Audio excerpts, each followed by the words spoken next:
Bom dia, boa tarde, boa noite, pessoal. Bem-vindos à primeira aula do nosso cursinho de Construções Geométricas e Lugares Geométricos. Meu nome é Arthur e eu vou apresentar aqui para vocês mini aulinhas falando um pouquinho sobre esse assunto tão interessante para vocês, alunos de 8º ano, aprender um pouquinho dessas noções básicas de construções geométricas que vão ser tão importantes para vocês em assuntos futuros, tá bom, pessoal? Espero que todos tenham um bom proveito e lembrando, matemática é uma coisa linda, então bora aprender. Bora pra aula, pessoal!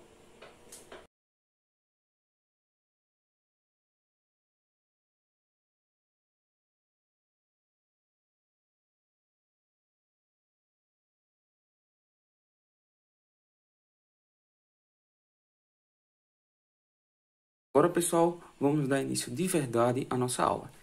Essa vai ser a primeira de algumas aulas, de algumas videoaulas, na verdade, que eu vou estar gravando aqui para vocês, para mostrar um pouquinho desse assunto tão interessante que são construções geométricas e dar umas pequenas falas sobre lugares geométricos, que está relacionado com o capítulo 2 do nosso livro base, que eu falei no começo, tudo bem? Vamos lá. Tomando início aqui, por que não falar um pouquinho sobre uma breve contextualização histórica? Eu acho que as ideias e conceitos de geometria relacionados com retas e ângulos, que é a base das construções geométricas, é algo que vocês estão familiarizados. Falando assim é difícil, mas quem nunca que pegou uma régua ou um esquadro aqui, fez traços, começou a fazer aquelas casinhas simples, e casinha, bonequinho de ponte, de linha, e por aí vai, o joguinho da forca, tudo isso tem a ver com construções geométricas. Por exemplo, eu cito a Caipirinha, uma obra histórica criada por... Então, uma obra de arte, na verdade, criada por Tarcísio de Amaral, que ela, basicamente, todas, na verdade, uma grande parte das obras de Tarcísio de Amaral são obras que apresentam, por exemplo, linhas, ângulos, retas, formas geométricas básicas para representar o cotidiano. Professor, isso pode ser algo um pouco estranho, um pouco sem sentido, mas bora lá, pessoal. Quem é que gosta de brincar de jogo da velha? Aquele belo, velho joguinho. Deixa eu até pegar aqui. Que facilmente, com um pedacinho de papel, eu consigo criar o meu joguinho da velha. Nele, ficou um pouquinho feio, mas serve. Nele, eu estou trabalhando com retas. Retas que se cruzam, retas que estão para cima, para baixo, retas que estão ao mesmo distância da outra. E tudo isso tem a ver com as construções geométricas. E é o objetivo da nossa aula, aprender um pouquinho disso. Mas eu acho que, além de entender um pouquinho que esses conceitos de ângulos e de retas são extremamente importantes, estão ligados intimamente com a história da nossa humanidade, que tem presença, por exemplo, não sei se vocês já viram, depende da idade que vocês estão abordando, eu acho que aqui todos os alunos de 8º ano já viram um pouquinho de civilização egípcia, em que lá, muitos dos hierógrafos haviam formas geométricas básicas que eram essenciais para entender ou para representar coisas que denotaram depois uma forma de escrita. Então, símbolos básicos, retas básicas, podem dar origem ao maior. Então, esse básico é importante. Por isso eu quero revisar também um conceitinho que vocês já devem ter, que são essas noções primitivas. Professor, noção primitiva, o que é isso? Bora lá, pessoal.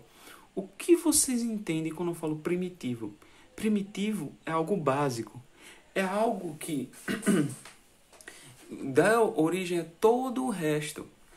O que é uma noção primitiva? É uma que, para nós matemáticos, aceitamos ela como um princípio, sem precisar de uma prova. Como assim, professor? Por exemplo, para eu determinar, eu acho que vocês já viram esse assunto, um quadrado, eu preciso provar que existem 4 segmentos de retas, tais que esses segmentos têm o mesmo tamanho, formam ângulos iguais. Se não viram isso, a gente vai aprender aqui. Então, isso eu tenho que provar. Agora, um ponto, uma reta e o plano, eles são aceitos. Tudo bem? O que é um ponto? Um ponto é uma figura geométrica unidimensional. O que é isso? Quem já foi aqui para um cinema?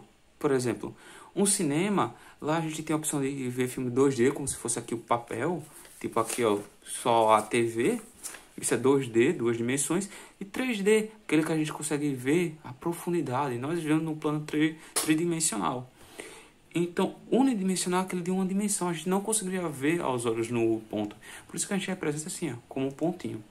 A reta, por outro lado, já é um conjunto de infinitos pontos unidos. Então, se eu juntar infinitos pontos... O que é infinito, professor? Algo que não tem fim. Então, ele vai ser um conjunto de infinitos pontos que formam uma reta. Notem que, para representar um ponto, eu utilizo, olha, uma letra do alfabeto latino maiúscula. Uma reta, uma letra do alfabeto latino minúsculo. Tudo bem? Em que a reta também tem aqui, ó, determinar essas duas setas. Ah, professor, por quê? Porque se eu uso aqui é uma linha. Mas o que é uma reta? Eu não disse que é a representação de infinitos pontos.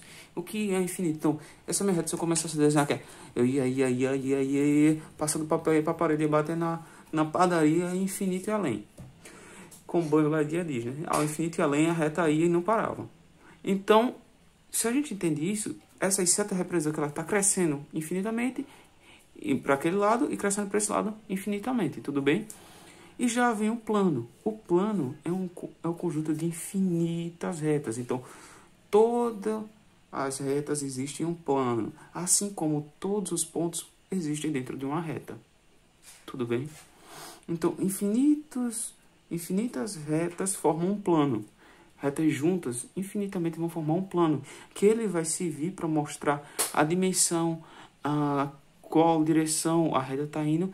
E esses conceitos básicos vão ser essencial para a nossa aula. Mas, pessoal, obrigadão por acompanhar a aula até aqui.